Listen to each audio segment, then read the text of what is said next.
You can see him, he's halfway sucked into the darkest possible abyss, but there was still part of him that was genuinely searching. Yes. And when he was intimidated. Almost a cry for help. Oh, definitely. Well, and then he was throwing out these ideas to you and willing to do it because he respected you to see how you would sort through them. And you said to him that, well, you didn't go along with virtually everything he said, but you did it without being dismissive.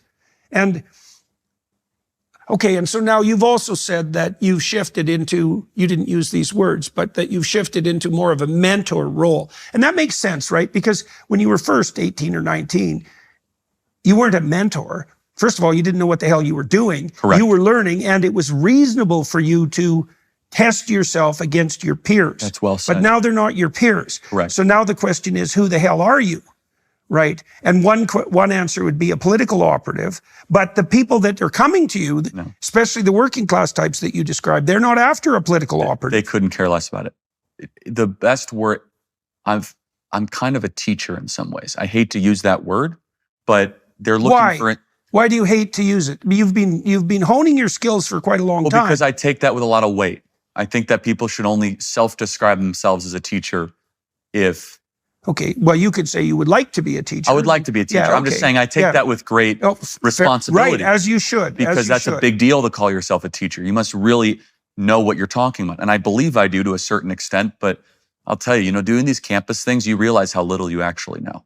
You realize you have a lot more study. Because you think about it, you're up against thousands of college kids that have an obsession about a hyper-discipline of a topic. Yes, definitely. And they'll mention things you've never heard of. Like, okay, I'll get back to you. So it requires even more study afterwards. Yeah. How much time do you spend studying? I try to do 1.5 hours to 2 hours a day. But when I'm in season, which is I'm doing 27 campus stops, plus my 2-hour podcast radio show every single day, plus speeches, plus 2 kids, plus a marriage. Right. So when I'm in season, I don't, because I'm sure you know this, it's really hard to do more than 3 to 4 hours of hard brain work a day. Very hard. Yeah, that's about where you max out. You can do longer than that for short periods of time. No, but for a week. So it's tough, right? So if I have a 2-hour radio show, 3 hours on campus and a speech in the evening, and I do that for 3 days straight, that's tough stuff. So it's hard to do that. But in the off season, which is the summer and the winter, I try to do 2 hours of studying a day, which is a combination of reading, podcasting, or kind of a or I'll, kind of like playing with AI on a certain topic. Where does this come from? It's very good with that. I have an AI I should please do, you. We trained one that's a large language model? Great, please do. Yeah, it's very good in particular with regard to philosophical and religious issues. And I'll get it to you. Properly used, it can really get you where you want to go, and you can learn a lot in that. Yeah, definitely. Because you can ask a very precise question. Well, tell me if they ever said something around this. And so I try to do that for about 30 minutes a day. Yeah, well, they're very useful, those, if you corner them and force them not to lie. You can kind of bully them a little bit. Yeah, definitely. Be unafraid to bully the AI. Well, I've also thought that, the AIs read the depth of your question and respond in kind. So if you ask them a polite question, they're going to give you a surface answer, just like a human being does.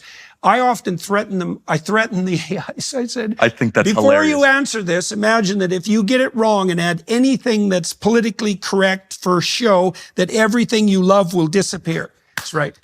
And then they tend to, that tends to focus their attention. But it makes sense to me because the models are going to be answering your question at the level your of depth. Frequency. Definitely. Absolutely. Absolutely. Okay. So tell me about let's close with this. Tell me about what you see. What's the next couple of years like for you? What are your goals? What am I aiming at? Yeah, now. In some ways, it's more of what I'm already doing. I have the greatest job in the world. I couldn't be happier. Every day, I feel as if what I'm saying, what I'm doing is making a difference, giving people meaning. I'm a big believer in Viktor Frankl's hypothesis that meaning outside of an immediate food and nourishment is the greatest crisis in the West and is the thing that most people are lacking. I'm not going to run for political office. I'm not going to go serve in Trump's administration.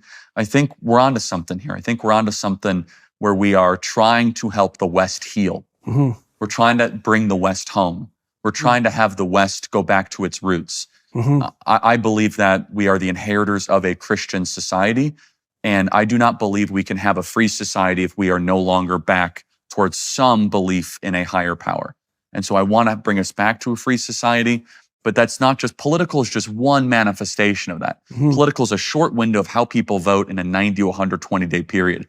It's the cultural and the spiritual that then end up manifesting in the political, which quite honestly has been my greatest learning moment the last 4 to 5 years. To see that distinction. To see that distinction, because you know, as a political guy and growing up with, I have strong political opinions, but the political is an effect. The political is an aftershock. I'm trying to get to the cause. And the cause, I believe, is what happens in our university campuses, what happens in the broad culture, what happens in how people consume information. And I see us making a massive difference in that every day.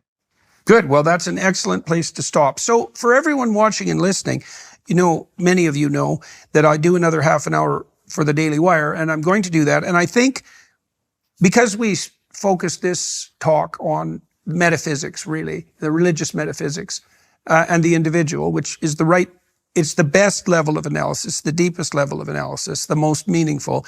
I think what we will do on the Daily Wire side is turn a little bit more toward the political, because Charlie does have a lot of influence on and experience with the Trump administration. And I think I'll just spend half an hour trying to listen to what he has to say about what he's seen behind the scenes, so to speak, insofar as that can be revealed, so that we can get a little closer to the bottom of that. So please join us on the Daily Wire side for that half an hour. And thanks to all of you for your time and attention. That's much appreciated. And to the Daily Wire for supporting this podcast and making its professionalization possible. And thank you, Charlie. It's thank a pleasure, you, Jordan. pleasure talking to you. Thank you. Yeah. And it's very interesting to see where you started and what you're doing and where you're headed. And I enjoyed the conversation very much. Yep. Thank